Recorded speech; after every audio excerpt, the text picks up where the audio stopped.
انسان کی زندگی میں جو چیزیں اسے بہت زیادہ نقصان دیتی ہیں اور بہت پیچھے چھوڑ دیتی ہیں، دنیاوی معاملات سے لے کر روحانی، اخلاقی، قلبی اور قرب الہی کے معاملات تک کو جو چیزیں نقصان پہنچاتی ہیں، ان میں ایک بڑی چیز غفلت ہے۔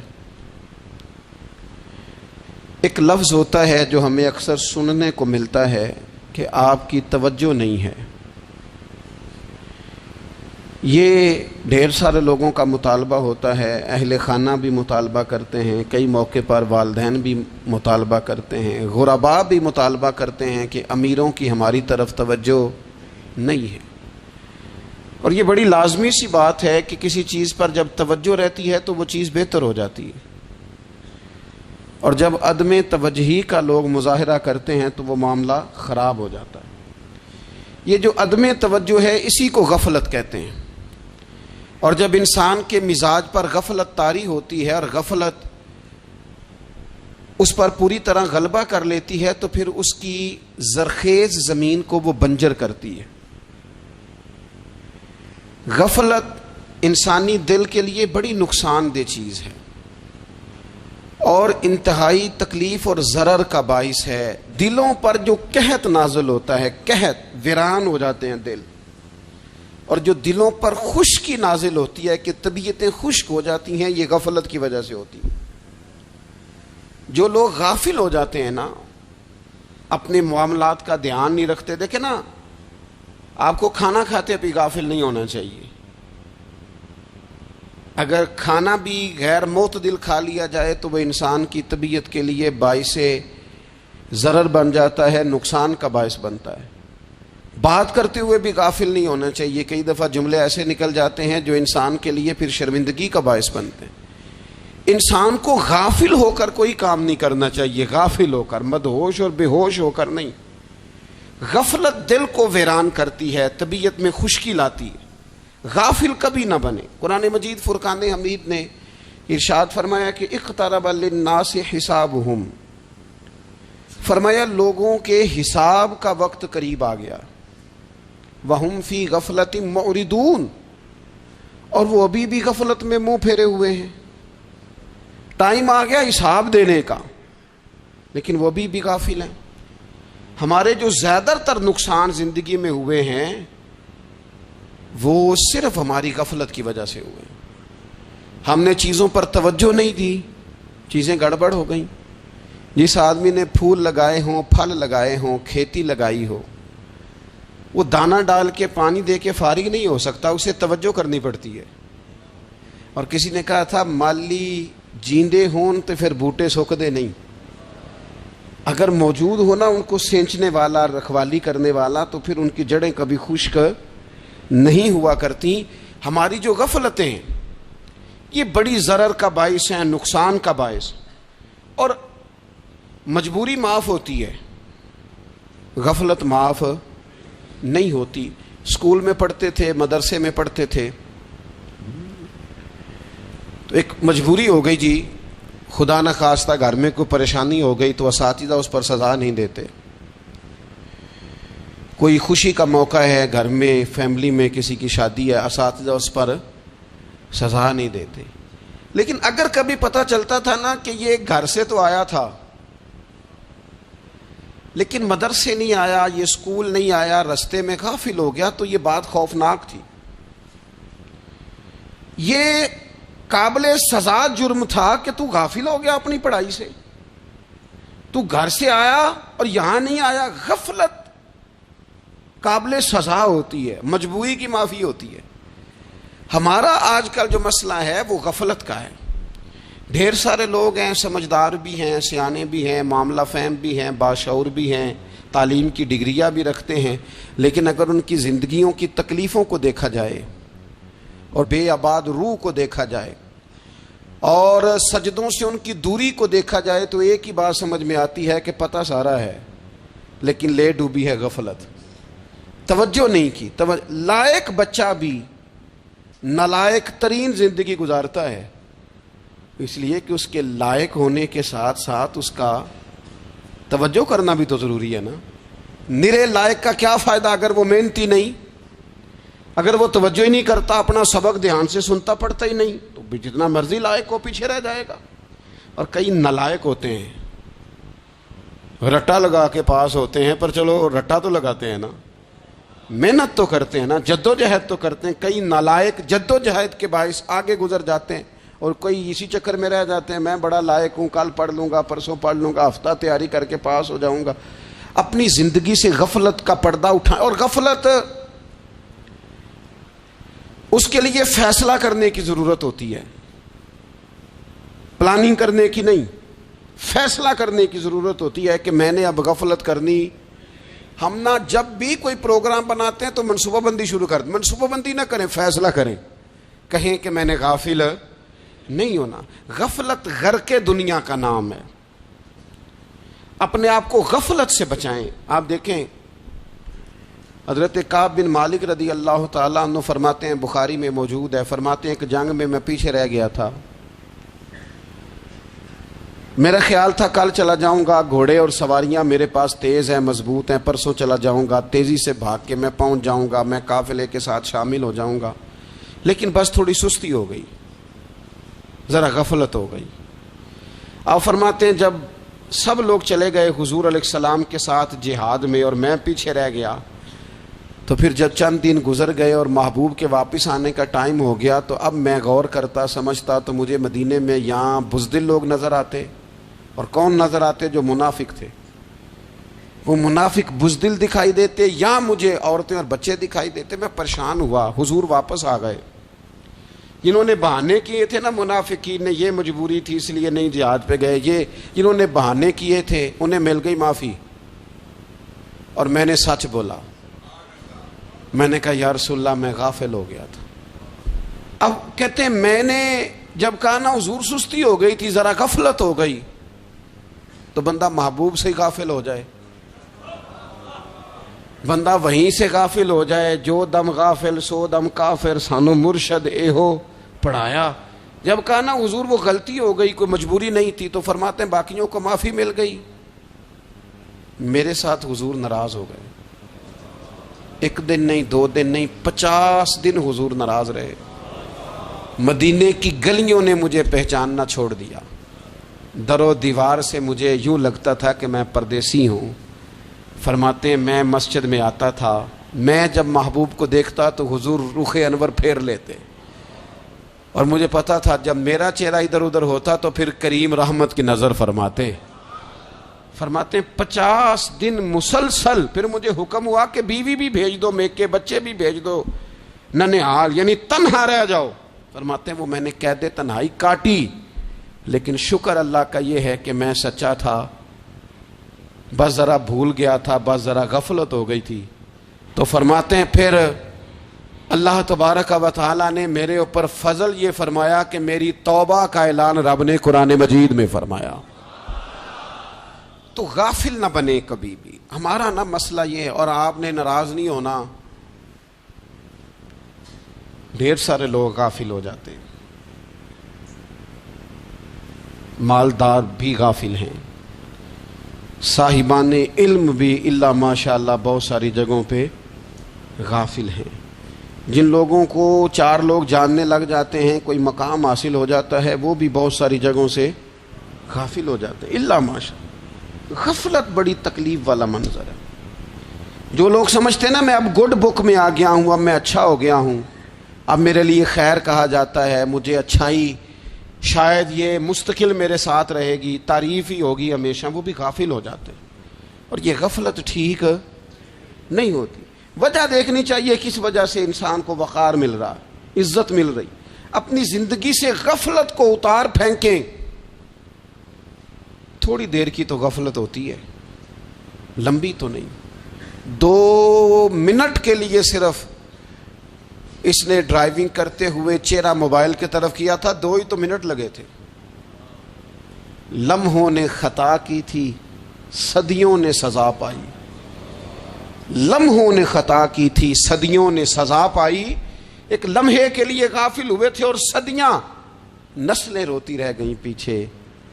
بچے تڑپتے رہ گئے، اہل خانہ پریشان رہ گئے، ماں باپ ساری زندگی روتے رہے، لیکن یہ 2 منٹ کے لیے یہ غفلت جو ہے یہ بڑی تکلیف والا معاملہ. اپنی زندگی سے غفلت کو اتارنا ہے، غافل نہیں بننا، ہر وقت توجہ اور ساری باتوں پہ توجہ.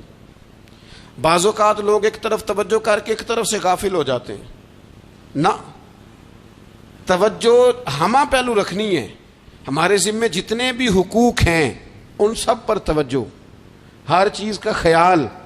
ایسا نہ ہو کہ عبادت کرتے رہ جائیں اور حقوق العباد ہم سے چھوٹ جائیں، اور حقوق العباد اتنے زیادہ ادا کریں. صاحب مجھے کہنے لگے ایک دفعہ بڑے وثوق کے ساتھ کہنے لگے جی معاذ اللہ سما نہیں جی ٹائم ملتا پھر نماز دا کی کریے، روزی کمانا بھی تو عبادت ہے نا. تو میں نے کہا آپ نے عبادت کرنا ایک حصہ قبول کیا ہے، آپ نے کل عبادت نہیں قبول کی. عبادت کل ہے، ہمہ پہلو. ایک حصہ آپ قبول کر کے نکل گئے اور باقی آپ نے چھوڑ دی. تو کسی ایک طرف سے بھی غافل نہیں ہونا. جتنی ذمہ داریاں ہیں، جتنی ڈیوٹیاں ہیں، ان سب کا خیال. اور جو بڑا آدمی ہوتا ہے، بڑا گھر میں بڑا ہو، قبیلے میں بڑا ہو، علاقے میں بڑا ہو، ادارے میں بڑا ہو، کلاس میں بڑا ہو، جو بڑا ہے اس کی تو ساری آنکھیں کھلی ہوئی ہونی چاہیے. ایک ایک پر اس کی نظر ہونی چاہیے کہ میری کہاں ضرورت ہے، کہاں مجھے اشک شوئی کرنی ہے، کس کے ساتھ میں نے کس طرح محبت کا رویہ رکھنا ہے. غافل نہ بنے. اچھا جی اب کیسے پتہ چلے گا کہ ہم غافل ہیں؟ یہ کیسے پتہ چلے گا؟ آپ کسی بندے سے بھی پوچھ لیں حالات کیا ہیں تو کہتا ہے اللہ کا شکر ہے کبھی کسی کا دل نہیں دکھایا، اللہ کا شکر ہے جی زمانہ ہو گیا 5 نمازیں پڑھتا ہوں، اللہ کا شکر ہے جی. کیسے پتہ چلے گا غافل ہیں؟ پہلی علامت ہمارے علماء اور صوفیاء نے غافل بندے کی لکھی ہے. اس آئینے میں میں نے اور آپ نے اپنا آپ دیکھنا ہے. غافل بندے کی پہلی علامت یہ ہوتی ہے کہ وہ دنیاوی کاموں میں چست ہوتا ہے اور اللہ اور اس کے رسول کی فرما برداری میں سست ہوتا ہے. یعنی نماز کے وقت تو اسے نیند ستاتی ہے، پریشانی ہوتی ہے، لیکن اگر کسی جگہ مال مل رہا ہو، پیسے مل رہے ہوں، وہاں جانا ہو تو پھر اسے کوئی چیز بھی تنگ نہیں کر. دنیاوی کاموں میں چست ہوگا، یعنی ٹی وی کے آگے، موبائل کے آگے وہ گھنٹوں بیٹھا ہوا ہے. اور اگر اسے 25 منٹ قرآن پاک سننا پڑ جائے، اگر اسے 20 منٹ دینی محفل میں بیٹھنا پڑ جائے، اگر اسے کہا جائے کہ تو 20 رکعت نماز نفل ادا کر، دنیاوی کاموں میں چست ہے، دینی کاموں میں، یہ غفلت کی پہلی علامت. پھر ذاتی معاملات پہ پیسہ خرچ کرنا ہو تو ڈھیر سارا ہے، کسی غریب کی مدد کرنی ہو تو.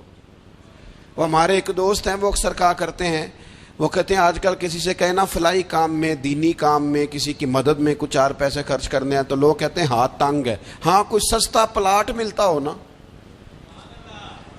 اور اگر یہ سمجھ آ جائے کہ وہ مجبور ہے بیچارہ بیچنے والا، تو پھر کہتے ہیں میں 2-3 دوستوں کو پھاڑ لے سن. ذاتی کاموں میں جب بندہ چست ہو اور دینی کاموں میں سست ہو تو مطلب یہ ہے کہ بندہ غافل ہے. پہلی علامت غفلت کی. اور غفلت کی دوسری نشانی یہ ہے کہ انسان گناہ کے کاموں کو معمولی سمجھنے لگ جاتا ہے. یہ غافل بندے کی نشانی ہے. گناہ کو معمولی سمجھتا ہے، چھوٹا سمجھتا ہے. آج کل لوگ کہتے نہیں میں کو اکیلا کر رہا ہوں، ساری دنیا ہی کرتی ہے. وہ جناب کیا ہو گیا، اگر یہ غلطی ہو گئی تو بندے سے ہو ہی جاتا ہے. گناہ کو معمولی سمجھنا، چھوٹا سمجھنا اور کہنا پھر کیا ہو گیا ہے، انسان سے غلطی ہو جاتی ہے. آپ دیکھ لیں کہ سینکڑوں بیسیوں گناہوں کا بوجھ ہمارے سروں پہ ہوتا ہے، لیکن کوئی ہمارا دبدبہ ہے، کوئی ہماری گفتگو ہے، کوئی ہمارے جملوں میں خود پسندی ہے، کوئی ریاکاری ہے، کوئی تصنع ہے. یہ غافل بندے کی علامت ہے. نبی اکرم صلی اللہ تعالی علیہ وآلہ وسلم نے فرمایا مومن اپنے گناہوں کو پہاڑ کی طرح سمجھتا ہے. یہ بخاری میں حدیث ہے.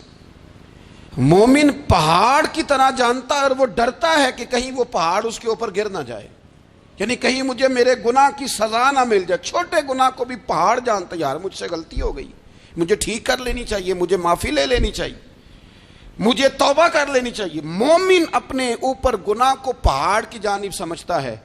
اور حضور علیہ الصلوۃ والسلام فرماتے ہیں کہ یہ جو فاسق اور فاجر ہوتا ہے نا، اللہ کا نافرمان، یہ گناہ کو مکھی کی طرح سمجھتا ہے.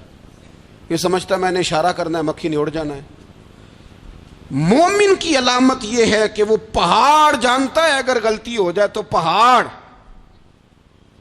امام اعظم ابو حنیفہ رحمۃ اللہ علیہ گزر رہے تھے تو بارش ہو گئی تھی اور کوفہ میں کیچڑ تھا, تو آپ نے جو جوتے پہنے ہوئے تھے ان جوتوں سے چلتے ہوئے نا آپ کے پاؤں سے کچھ مٹی اڑی, تو سامنے ایک یہودی تھا, اب اس زمانے میں دیواریں کچی ہوتی تھی, اس کے دیوار پر جا کے وہ مٹی جو تھی وہ لگ گئی. اب امام صاحب بڑے پریشان ہوئے کہ میں نے اس کی دیوار کو آلودہ کر دیا. یہاں تو لوگ اپنی اینٹیں رکھتے رکھتے کئیوں کی دیواریں توڑ ہی دیتے ہیں, اور پھر وہ اس پر ماننے کو بھی تیار نہیں ہوتے, تسلیم کرنے کو بھی تیار نہیں ہوتے. وہ کہتے ہیں پھر کیا ہو گیا, اب ہمارا یہاں گھر ہے تو ہم نے ٹرالی منگوانی نہیں تھی, ہمارا حق بنتا تھا.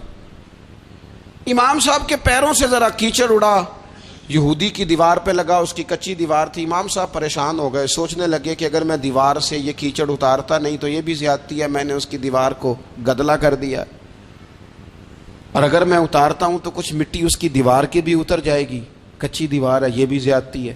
مومن گناہ کو پہاڑ کی طرح سمجھتا ہے کہ کہیں گر نہ جائے, اس کی بھی کہیں سزا نہ مل جائے. امام صاحب نے اس کے دروازے پہ دستک دی, وہ باہر آیا تو اتفاق سے وہ آپ کا مقروض بھی تھا, اس نے پیسے دینے تھے. باہر نکلتے ہی کہنے لگا اوہو آپ تو قرض لینے آ گئے, میرے پاس تو ابھی گنجائش نہیں ادا کرنے کی. تو امام صاحب کہنے لگے تو قرض چھوڑ, وہ میں نے معاف کیا, میرے سے غلطی ہو گئی ہے. میں آ رہا تھا, لکڑی کے جوتے اس زمانے میں کھڑاؤں لوگوں نے پہنے ہوتے تھے, کہا وہ میرے پیروں سے ذرا کیچڑ اڑا ہے, تیری دیوار پہ لگ گیا ہے. اب میں بڑی دیر سے کھڑا سوچ رہا ہوں کہ اگر میں تیری دیوار صاف نہ کروں تو میں نے یہ میلی کر دی, گدلی کر دی, یہ بھی بات درست نہیں ہے, زیادتی, اور اگر میں اسے صاف کرتا ہوں کچی دیوار سے کچھ مٹی اتر جائے گی تو یہ بھی زیادتی ہے. اب تو بتا میں کیا کروں. تو بے موسمہ پھل تھا نا یہ, تو بے موسمہ پھل دیکھ کے بندہ حیران ہو جاتا ہے. جو باتیں روٹین میں نہ ہو رہی ہوں وہ ذرا انوکھی لگتی ہے, بندہ حیران ہو گیا. غور سے امام صاحب کا چہرہ دیکھنے لگا, غور سے چہرہ دیکھنے لگا. اور پھر تھوڑی دیر سوچنے کے بعد کہنے لگا حضور پہلے میں نے دین اسلام کے بارے میں پڑھا اور سنا تھا, آج میں نے دین دیکھا ہے. پہلے میں نے سنا تھا کہ دین اسلام اس طرح کا ہے, آج میں نے دین. ہم نہ پوری دنیا کے کافروں کو دین سنانا چاہتے ہیں, دکھانا نہیں چاہتے. ہم نیک نظر آنا چاہتے ہیں, نیک بننا نہیں چاہتے. ہم نیک نظر آنا چاہتے. نتیجہ کیا نکلتا ہے کہ کچھ عرصے کے بعد پتہ چل جاتا ہے بندہ کس لیول کا نیک ہے, کیا معیار ہے اس کی نیکیوں کا. کہنے لگا حضور پہلے میں نے دین سنا تھا, آج دیکھا ہے. آپ وہ مٹی کی دیوار پر جو کیچڑ لگ گیا ہے, دیوار کو بعد میں صاف کیجئے گا, پہلے کلمہ پڑھائیں تاکہ میرے اندر کا کفر صاف ہو جائے, مجھے مسلمان کر دیں. تو غافل آدمی جو ہوتا ہے نا وہ. پھر تیسری بات, جب بندہ بہت زیادہ غافل ہو جاتا ہے پھر اعلانیہ گناہ کرنے لگتا ہے. ایک گناہ پھر اس کا اظہار گناہ. ایک بندہ, حدیث پاک میں آتا ہے, ایک بندہ رات کو کوئی غلطی کرتا ہے, اللہ تعالیٰ اس پہ پردہ ڈال دیتا ہے, لیکن وہ سویرے خود لوگوں کو بتاتا پھرتا ہے میں نے یہ کیا, میں نے یہ کیا. جب آپ اظہار گناہ کرتے ہیں نا تو سامنے والا بھی دلیر ہوتا ہے, کہتا ہے اس نے کیا میں کر لوں گا تو پھر کیا ہوا. ہمارے علماء نے لکھا ہے کسی کی نماز قضا ہو جائے تو کسی کو بتائے نہ, قضا پڑھ ڈالے, اس کا جگہ جگہ ذکر نہ کرے. جب آپ کہیں گے نا میری قضا ہو گئی تو آپ کے ساتھ رہنے والا بچہ دوست سمجھے گا یار اس کی قضا ہو گئی ہے تو میری بھی ہو جائے گی تو کیا ہو. گناہ کرنا بھی گناہ ہے اور گناہ کا اظہار بھی گناہ ہے. نبی اکرم صلی اللہ تعالی علیہ وآلہ وسلم نے ارشاد فرمایا میری ساری امت کو معافی مل جائے گی سوائے ان لوگوں کے جو اعلانیہ گناہ کرتے ہیں. یہ بخاری مسلم دونوں میں حدیث موجود ہے. جو اعلانیہ گناہ, جنہوں نے خود ساری دنیا کو گواہ بنا لیا, میں نے یہ بھی جرم کیا, یہ بھی کیا, یہ بھی کیا, یہ بھی کیا, خود انہوں نے لوگوں کے. بہت بڑے غافل آدمی کی علامت ہے کہ گناہ کرے اور پھر اوپر سے اعلانیہ گناہ کرے, اتنا بڑا جرم کرے. پھر چوتھی علامت اگر ہم دیکھنا چاہیں کہ ہم غافل تو نہیں. تو غافل بندے کی چوتھی علامت یہ ہوتی ہے کہ وہ فضول کاموں میں وقت بڑا ضائع کرتا ہے.